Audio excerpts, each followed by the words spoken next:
Alright, this is about a foot away. Like, I have holding it tucked in the corner here, so it'll be out of my way. But more likely, I would want to bring it out. This is kind of straight out from the tool.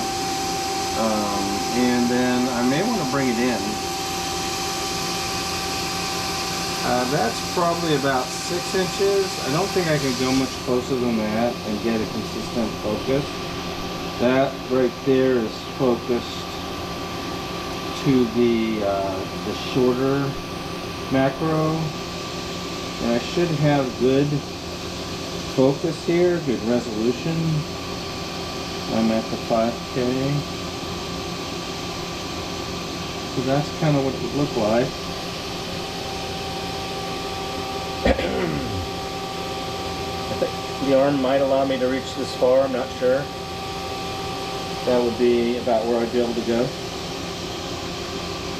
So again, this is right here is about 7 or 8 inches away. And I'm bringing it into 5, about 4. Probably starts to get blurry when you come in here. This is about 2 inches away, and that's probably blurry. Back to 4, 5, 6, 7-ish. This is probably the sweet spot.